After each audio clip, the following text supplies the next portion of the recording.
శుక్లాం బ్రహ్మ విచారసార పరమామాద్యాం జగద్వ్యాపినీం వీణా పుస్తకధారిణీం అభయదాం జాడ్యాంధకారాపహాం హస్తే స్ఫాటికమాలికాం విదదతీం పద్మాసనే సంస్థితాం వందే తాం పరమేశ్వరీం భగవతీం బుద్ధిప్రదాం శారదాం. శ్రీ మహాగణాధిపతయే నమః. శ్రీ మహాసరస్వత్యై నమః. శ్రీ గురుభ్యో నమః.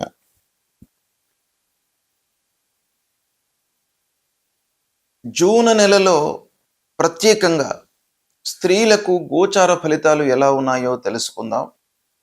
ఈ జూన్ మాసంలో ఉన్నటువంటి గ్రహస్థితిని ఒక్కమారు మనం పరీక్షించినట్టయితే సూర్యుడు 15వ తారీఖు వరకు వృషభ రాశిలో సంచరిస్తున్నాడు.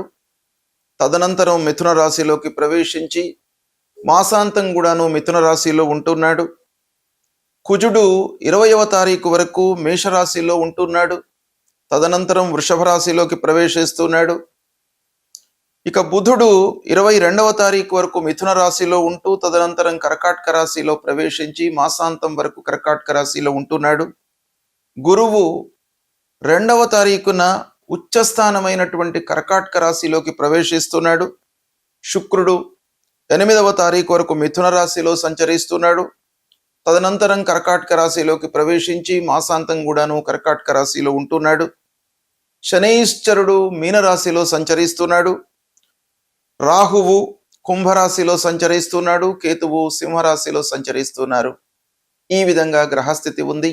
కర్కాటక రాశి వారికి జూన్ నెలలో ప్రత్యేకంగా స్త్రీలకు గోచార ఫలితాలు ఎలా ఉన్నాయో తెలుసుకుందాం. ఈ జూన్ మాసంలో ముఖ్యమైనటువంటి గ్రహ గురు భగవానుడు రాశి మారుతూ ఉన్నాడు. ఉచ్చ స్థానంలోకి ప్రవేశిస్తున్నాడు. అందున జన్మ రాశి కర్కాటక రాశిలోకి ప్రవేశిస్తున్నాడు. జన్మస్థానం గోచార రీత్యా ప్రతికూలమైనప్పటికీ ఉచ్చ స్థానంలోకి రావడం మూలకంగా కొంత మీకు కలిసి వస్తుంది. ఈ నెల లోపల ముఖ్యమైనటువంటి విషయాలలో మార్పులు చోటు చేసుకుంటాయి. శుభ ఫలితాలు గోచరిస్తున్నాయి. 8 తర్వాత శుక్రుడు మంచి రాశిలోకి రావడం మూలకంగా మీకు అనుకూలమైనటువంటి ఫలితాలు ఉంటాయి. ఆకర్షణ పెరుగుతుంది. మీ మాట చెల్లుబాటు అవుతుంది. గౌరవ ప్రతిష్టలు పెరుగుతాయి. ఆరోగ్యం నయమవుతుంది. వివాహాది శుభకార్య ప్రయత్నాలలో ఉన్నటువంటి వారికి అనుకూలం, వివాహం జరుగుతుంది, నిశ్చయం అవుతుంది. శుభకార్యాలకు మీరు హాజరయ్యేటువంటి అవకాశం కూడాను ప్రస్ఫుటంగా ఈ మాసం లోపల కనబడుతుంది. ఇక ఉద్యోగం చేస్తూ ఉన్నటువంటి మహిళల విషయం ఆలోచించినట్టయితే సంస్థ లోపల మీ పనితనానికి గుర్తింపు లభిస్తుంది. తద్వారా మీకు ప్రమోషన్ లభించడము, శాలరీ పెరగడము, మీ మాట తీరుకు ఆదరణ లభించడము, ఇలాంటివన్నీ కూడాను ఈ మాసంలో చోటు చేసుకుంటాయి. కుటుంబంలో ఆనందకరమైనటువంటి వాతావరణము ఉంటుంది. సంతానం విషయంలో శుభవార్త. ఆర్థిక స్థితి క్రమేపీ పెరుగుతుంది. ఆర్థికపరమైనటువంటి సమస్యలు ఉన్నప్పటికీ క్రమేపీ మీకు స్లో అండ్ స్టడీగా ఈ మాసం లోపల రావాల్సినటువంటి డబ్బు వస్తుంది. పెద్దల యొక్క అనుగ్రహము మీకు ఈ మాసం లోపల ఉంటుంది. వస్త్రాలు, ఆభరణాలు కొనుగోలు చేసేటువంటి అవకాశం ఉంది. మిత్రుల యొక్క సహాయ సహకారం పెరుగుతుంది. వాళ్ళ యొక్క సూచనలను మీరు అమలు చేయడం మూలకంగా సత్ఫలితాలను పొందుతారు. చిన్న ప్రయాణాలు లాభిస్తాయి. చిన్న చిన్న వ్యాపారం చేస్తున్నటువంటి మహిళలకు కమ్యూనికేషన్ మూలకంగా మీకు లాభసాటి ఆదాయము ఉండే సూచనలు కనబడుతున్నాయి. మానసికంగా ప్రశాంతంగా ఉంటారు. గిట్టని వారితో పూర్వము ఎదురైనటువంటి సమస్యల నుండి మీరు విముక్తులవుతారు. ఇకపోతే అష్టమ స్థానంలో రాహువు, తర్వాత శనైశ్చరుడు, ఈ 2 గ్రహాల మూలకంగా కొన్ని ఇబ్బందులు ఉన్నాయి. తద్వారా మీకు మానసికమైనటువంటి ఒత్తిడి, ప్రెషర్ కలిగేటువంటి అవకాశాలు ఉన్నాయి. కనుక మీరు వర్క్ లోపల కొంత కాన్సన్ట్రేషన్ చేయడం చాలా మంచిది. ఆరోగ్య విషయమై జాగ్రత్తలు తీసుకోవాలి. కుటుంబ పెద్దలతో తగాదాలు కానివ్వండి, పేచీలు కానివ్వండి, మాట మాట పెరగడము ఇలాంటివి రాకుండా మీరు చూసుకున్నట్టయితే ఈ మాసం మీకు సంతృప్తిగా కొనసాగుతుంది. ఈ మాసంలో ఉన్నటువంటి గ్రహస్థితి మూలకంగా శుభస్థానాలలో సంచరిస్తున్నప్పుడు శుభ ఫలితాలను గ్రహాలు ఇస్తాయి. అయితే దుస్థానాలలో సంచరిస్తున్నటువంటి సమయం లోపల ప్రధానమైనటువంటి గ్రహములు గురువు, శని, రాహువు, కేతువు, సూర్యుడు, అంగారకుడు, ఇలా ఈ గ్రహములు దుస్థానాలలో సంచరిస్తున్నప్పుడు వాటి యొక్క ప్రభావము నెగిటివ్గా ఉంటుంది. కాబట్టి మనము పరిహారాలు చేసుకోవాలి. అంటే ముఖ్యంగా మనము పరిహారము అనంటే మనము ఏం చేయగలము అనేటువంటిది కూడాను కర్మకు సంబంధించినటువంటి విషయాలు. ముఖ్యంగా శని ప్రతికూలంగా ఉన్నప్పుడు మనం చేసేటువంటి పని మూలకంగా ఫలితం అనేటువంటిది ఆధారపడి ఉంటుంది. కాబట్టి మనము చేసేటువంటి పనులను కూలంకషంగా ఆలోచిస్తూ పూర్వాపరాలను క్షుణ్ణంగా తెలుసుకొని ప్రారంభించడము, అనవసరమైనటువంటి విషయాలను చర్చించకుండా ఉండడము, ఇలాంటివి చేస్తూనే భగవంతుడి యొక్క అనుగ్రహం కొరకై మనము స్తోత్ర పారాయణాలు, పూజలు, జపాలు, దాన ధర్మాలు, ఎవరికైతే అవసరము ఉందో బీదలకు,